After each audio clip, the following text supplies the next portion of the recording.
आज का हमारा टॉपिक राजस्थान के भौतिक स्वरूप के अंतर्गत दक्षिणी पूर्वी पठारी प्रदेश अथवा हाड़ौती का पठार है। यह मालवा के पठार का ही एक भाग है।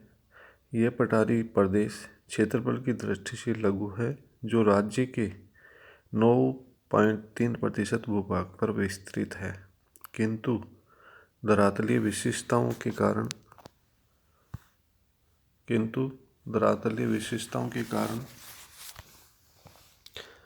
इस क्षेत्र का पृथक भौतिक प्रदेश के रूप में अध्ययन किया जाता है। ये पठार मेवाड़ के पठार के दक्षिणी पूर्व में चंबल नदी के सहारे पूर्व में विस्तृत है। यह उत्तर पश्चिम में अरावली के महान सीमा भ्रंश द्वारा सीमांकित है। यह भ्रंश चित्तौड़गढ़ के बेगू और कोटा से स्पष्ट दिखाई देता है तथा पुनः सवाई माधोपुर तथा धौलपुर में प्रकट होता है। हाड़ौती पठार का ढाल दक्षिण पश्चिम से उत्तर पूर्व की ओर है।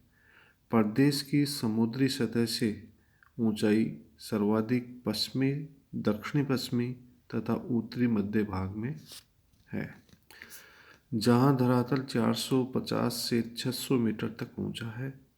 उत्तरी पश्चिमी, पश्चिमी, उत्तरी मध्य, दक्षिणी पश्चिमी तथा दक्षिणी क्षेत्रों में धरातल समुद्री सतह से 300 से 450 मीटर की ऊंचाई पर पाया जाता है।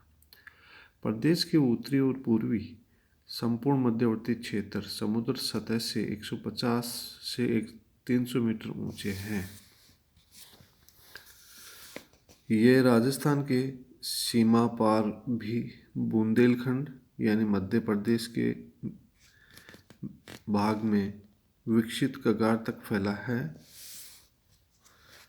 हाड़ौती के पठार के अंतर्गत ऊपर मालका पठार, पूर्वी राजस्थान, दक्कन मालवा पठार आदि आते हैं। हाड़ौती के पठार के अंतर्गत कोटा बूंदी राज्य पर चौहान वंशी राजपूतों का हाड़ा शाखा राज्य करती थी, इसलिए इसका नाम हाड़ौती पड़ा। इस भाग के हम दो भाग करते हैं, जिसमें पहला भाग है विंध्यन कगार एवं पहाड़ी क्षेत्र और दूसरा भाग है पठारी क्षेत्र। इस कगार भूमि यानी विंध्यन कगार और पहाड़ी क्षेत्र का निर्माण बड़े बड़े बलुआ पत्थरों तथा विंध्यन चूना पत्थर से हुआ है। ये स्लेटी पत्थरों से अलग दिखाई देती है। ये कगार बुंदेलखंड में पूर्व की ओर फैले हुए हैं तथा इन कगारों का मुख चंबल और बनास के बीच दक्षिणी और दक्षिणी पूर्वी दिशा की ओर है। इसके अलावा धौलपुर व करौली के क्षेत्रों पर भी एक कगार खंड स्थित है। इस क्षेत्र का कगार भूमियों की ऊंचाई 350 मीटर से 550 मीटर की मध्य है। इस विभाग के समानांतर विंध्यन कगार संभवतः ठोस अरावली के कारण ही वलित और भ्रंशित हुआ है, जो कि सीमा भ्रंश के सहारे उत्तर पर धकेल दिया गया है। पूर्वी राजस्थान में विशेष रूप से दक्षिणी पूर्वी मेवाड़ में विंध्यन क्रम की संरचना काफ़ी विकसित है। इसकी दो मुख्य पहाड़ी श्रृंखलाएं हैं, जिसमें मध्य बूंदी श्रेणी और मुकुंदरा श्रेणी। मध्य बूंदी श्रेणी ये पहाड़ी श्रृंखला हाड़ौती प्रदेश के उत्तरी भाग में मुख्य रूप से बूंदी जिले के पश्चिम से उत्तर पूर्व की ओर फैली हुई है। दूसरी जो मुकुंदरा श्रेणी है, मुकुंदरा श्रेणी हाड़ौती प्रदेश के दक्षिणी पश्चिमी क्षेत्र में उत्तर पूर्व पश्चिम से दक्षिणी पूर्वी दिशा में फैले हुए हैं। विंध्यन श्रेणी की ये पहाड़ियाँ हैं जिनका नामकरण कोटा जिले के दर्रा गांव यानी पहाड़ी दर्रे के आधार पर रखा गया है। इस दर्रे के स्थान पर दक्षिणी हाड़ौती प्रदेश की मुख्य पहाड़ियाँ हैं। ये श्रेणी तोलनपुर ग्राम के समीप प्रारंभ होती हैं और यहाँ इसकी ऊंचाई 515 मीटर तथा दिशा पूर्व एवं दक्षिण पूर्व है। घाटोली के समीप ये श्रेणी कुछ मोड़ लेते हुए दक्षिण दिशा की ओर मुड़ जाती है। दूसरा भाग आता है इसका दक्कन का लावा पठार।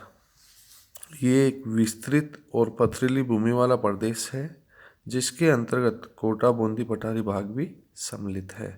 हाड़ौती प्रदेश का पश्चिमी तथा मध्यवर्ती भूभाग पठारी है। पश्चिम में डाबी का पठार तथा मध्यवर्ती भाग में कोटा का पठार स्थित है। डाबी का पठार मुकंदरा श्रेणी से आरंभ होकर मध्यवर्ती बूंदी श्रेणी तक का भूभाग डाबी पठार के नाम से जाना जाता है। ये प्रदेश के पश्चिमी क्षेत्र में स्थित है। यहाँ भूमि कठोर और पथरीली है। दूसरा है कोटा का पठार। प्रदेश के मध्यवर्ती भाग में चंबल नदी के दक्षिण में तथा मुकंदरा श्रेणी के उत्तर में स्थित क्षेत्र कोटा पठार के नाम से जाना जाता है, जिसकी पूर्वी सीमा काली सिंध नदी तथा पश्चिमी सीमा डाबी पठार द्वारा बनाई जाती है। ये संपूर्ण क्षेत्र कठोर चट्टानों से निर्मित है तथा इस क्षेत्र में भवन निर्माण हेतु खनन कार्य बहुत अधिक मात्रा में किया जाता है। ये संपूर्ण पठार मालवा पठार का ही भाग है जो लावा द्वारा निर्मित है। दक्षिणी पूर्वी राजस्थान की ये भू आकृति इकाई पठार और ऊपरमाल ऊंचे पठार के रूप से जाना जाता है। ये पठारी भाग ऊपरमाल विंध्य बलुई पत्थर चट्टानों से निर्मित है। यह समुद्री सतह से लगभग 320 से 420 की ऊंचाई पर स्थित है। पठारी भाग सामान्यतः दक्षिण से उत्तर पूर्व की ओर ढाल रखता है। विंध्यन कगारों के आधार पर तल क्षेत्रों तक दक्षिणी ट्रेप कर लावा जमाव दिखाई पड़ते हैं। चंबल और इसकी सहायक नदियां जैसे पार्वती काली सिंध ने कोटा में त्रिकोणीय कांपे बेसिन का निर्माण किया है, जिसकी औसत ऊंचाई 200 से 215 मीटर के मध्य है। नदियों के प्रभाव से पठारी भूभाग काफ़ी कट गया है। इस प्रकार ये संपूर्ण भाग स्थित है। इसमें ही कुछ क्षेत्र जैसे मैदानी क्षेत्र, ऊंची भूमियाँ और रेवांश क्षेत्र भी सम्मिलित किए जाते हैं। मैदानी क्षेत्र चंबल नदी की प्रवाह और उसकी सहायक नदियों द्वारा निर्मित है। ऊंची भूमियाँ जहाँ पर छिपाबड़ूद आदि स्थानों के समीप या हिंडोली के समीप 300 मीटर तक की ऊंचाइयों में आते हैं। रेवांश का मतलब है भीड़ जो चंबल के किनारों पर चंबल और उसकी सहायक नदियों द्वारा अपरदन के कारण गहरा कटाव करने के कारण बने हैं। इस प्रकार राजस्थान के भौतिक भाग का पूर्वी भाग इन विशेषताओं के साथ समाप्त हो जाता है।